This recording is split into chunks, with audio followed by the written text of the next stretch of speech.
3 ಸಂಕೇತಗಳು, 1 ಧನ್ಯವಾದ. ಪ್ರಿಯರೇ, ನಾವು ಇಂದು ರಕ್ಷಣೆಯ ಶಿಲುಬೆಯನ್ನು ಹೆಗಲ ಮೇಲೆ ಹೊತ್ತು ಬೀದಿಯಲ್ಲಿ ಮೆರವಣಿಗೆ ಮಾಡುತ್ತೇವೆ.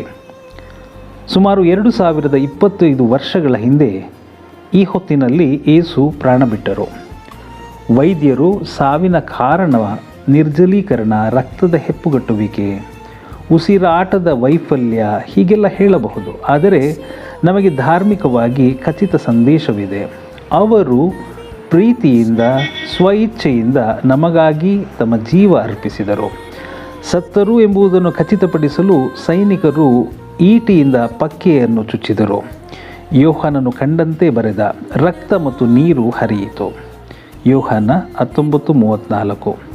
ಈ 2 ಸಾಕ್ಷಿಗಳು, ರಕ್ತ ಮತ್ತು ನೀರು. ರಕ್ತ ಹೃದಯದಿಂದ, ಹೃದಯ ಪ್ರೀತಿಯ ಸಂಕೇತ. ಶಿಲುಬೆಯು ಪ್ರೀತಿಯ ವಿಫಲತೆಯಲ್ಲ, ಅದು ಪ್ರೀತಿಯ ಪೂರ್ಣಾರ್ಪಣೆ. ನೀರು ಶ್ವಾಸಕೋಶದಿಂದ, ಉಸಿರಾಟದ ಜಾಗದಿಂದ. ನೀರು ದೀಕ್ಷಾಸ್ನಾನದ ಸಂಕೇತ, ಉಸಿರು ಪವಿತ್ರಾತ್ಮರ ಸಂಕೇತ. ಯೋಹಾನ 20:22. ಪುನರುತ್ಥಾನದ ಭಾನುವಾರ ಯೇಸು ಅಪೋಸ್ತಲರ ಮೇಲೆ ಉಸಿರೂದಿ ಪವಿತ್ರಾತ್ಮರನ್ನು ಸ್ವೀಕರಿಸಿ ಎನ್ನುತ್ತಾರೆ.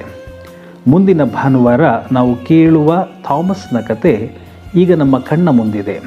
ನಿನ್ನ ಕೈಯನ್ನು ನನ್ನ ಪಕ್ಕೆಯಲ್ಲಿ ಇರಿಸು.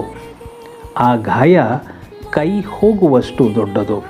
ಹೃದಯ ಮತ್ತು ಶ್ವಾಸಕೋಶವನ್ನು ಒಟ್ಟಿಗೆ ಮುಟ್ಟುವಷ್ಟು. ಇದು ಚಿಕ್ಕ ಗೀರು ಅಲ್ಲ, ಇದು ಜಗತ್ತನ್ನು ಒಳಗೊಳ್ಳುವ ಪ್ರೀತಿಯ ತೆರವು. ಶಿಲುಬೆಯ ಪಕ್ಕದಲ್ಲಿ 2 ಕಳ್ಳರಿದ್ದರು. ಅವರ ಕಾಲುಗಳನ್ನು ಮುರಿದರು, ಆದರೂ ಯೇಸುವಿನ ಮೂಳೆ ಮುರಿಯಲಿಲ್ಲ. ಯೋಹಾನ 19:36. ಅವರು ನಿಂತುಕೊಂಡೇ ಸತ್ತರು. ಮೂಳೆ ಮುರಿಯದಿರುವುದು ದೌರ್ಬಲ್ಯವಲ್ಲ, ಅದು ದೃಢತೆ. ಅವರು ಕೊನೆಯವರೆಗೂ ನಮಗಾಗಿ ನಿಂತರು, ಯಾರೂ ಪುಡಿಮಾಡದ ಪ್ರೀತಿಯಾಗಿ ನಿಂತರು. ಇವತ್ತು ನಮಗೆ 3 ಸಂಕೇತಗಳು ಉಳಿಯುತ್ತವೆ. ಹೃದಯ. ನಿಮ್ಮ ಹೃದಯವನ್ನು ಪರಸ್ಪರ ಪ್ರೀತಿಯಿಂದ ತುಂಬಿ ತುಳುಕಲು ಬಿಡಿ. ಹಗೆತನ, ಸಿಟ್ಟು, ದ್ವೇಷ, ಲೆಕ್ಕಾಚಾರಗಳಿಂದ ಅಲ್ಲ, ಆತನ ಹೃದಯದಂತೆ ತೆರೆದಿಡಿ.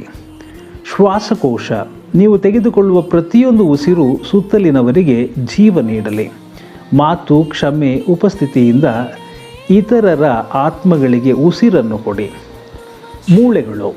ಆಸ್ಟಿಯೋಪೊರೋಸಿಸ್ ಅಲ್ಲ, ಆದರೆ ನಂಬಿಕೆಯಲ್ಲಿ ದೃಢತೆ. ಲೋಕದ ಒತ್ತಡದಲ್ಲಿ ಮುರಿದು ಹೋಗದೆ ಪ್ರಭುವಿಗಾಗಿ ನಿಲ್ಲುವ ಶಕ್ತಿಯಾಗಿರಲಿ. ಶುಕ್ರವಾರದಲ್ಲಿ ನಾವು ಪಾಪಕ್ಕೆ ದುಃಖಿಸಿ ಅಪರಾಧಿ ಭಾವನೆಯಿಂದ ಕ್ಷಮಿಸು ಪ್ರಭು ಎಂದು ಪಿಸುಗುಟ್ಟುವುದುಂಟು. ಯೇಸು ಕೂಡ ಕೊನೆಯುಸಿರಿನಲ್ಲಿ ತಂದೆಯೇ ಇವರನ್ನು ಕ್ಷಮಿಸು ಎಂದರು. ಆದರೆ ಇಲ್ಲಿ ಪ್ರಭು ಪ್ರೀತಿಯ ಸಲಹೆ ಕೊಡುತ್ತಾರೆ. ಅಪರಾಧಿ ಭಾವನೆ ಸ್ವಾರ್ಥವೂ ಆಗಬಲ್ಲದು. ನರಕದ ಭಯ, ಸ್ವಯಂ ಚಿತ್ರಣದ ದುಃಖ. ಈ ವರ್ಷ ಶಿಲುಬೆಗೆ ಮುತ್ತಿಡುವ ಮುನ್ನ ಕ್ಷಮಿಸು ಎಂಬ ಪಿಸು ಮಾತಿಗಿಂತ ಧನ್ಯವಾದ ಪ್ರಭು ಎಂದು ಹೇಳಿ. ಯಾರೂ ನನ್ನನ್ನು ಇಷ್ಟು ಪ್ರೀತಿಸಿಲ್ಲ, ಲೋಕದ ಕೊನೆಯವರೆಗೂ ಯಾರೂ ನನಗೆ ಹೀಗೆ ಪ್ರೀತಿಸಲಾಗದು. ಇದು ಯೇಸುವಿನ ಜ್ಞಾನಪೂರ್ಣ ಪ್ರೀತಿ. ಅವರು ಏನು ಮಾಡುತ್ತಿದ್ದರೆಂದು ಸಂಪೂರ್ಣವಾಗಿ ತಿಳಿದಿದ್ದರು. ಇಂದು ನಾವು ಚಪ್ಪಲಿ, ಸ್ಯಾಂಡಲ್ಸನ್ನು ಬಿಟ್ಟು ಶಿಲುಬೆಯನ್ನು ಪೂಜಿಸಲು, ಶಿಲುಬೆಯನ್ನು ಮುತ್ತಿಡಲು, ಅಪರಾಧದ ಭಾರವನ್ನು ಕೆಳಗಿಡೋಣ. ಕೃತಜ್ಞತೆಯ ಉಸಿರನ್ನು ತೆಗೆದುಕೊಳ್ಳೋಣ. ತಪ್ಪಿತಸ್ಥ ಭಾವನೆಯನ್ನು ಶಿಲುಬೆ ನಮ್ಮತ್ತ ಎಳೆಯುತ್ತದೆ. ಧನ್ಯವಾದ ಆತನ ಪ್ರೀತಿಯತ್ತ ನಮ್ಮನ್ನು ತಿರುಗಿಸುತ್ತದೆ.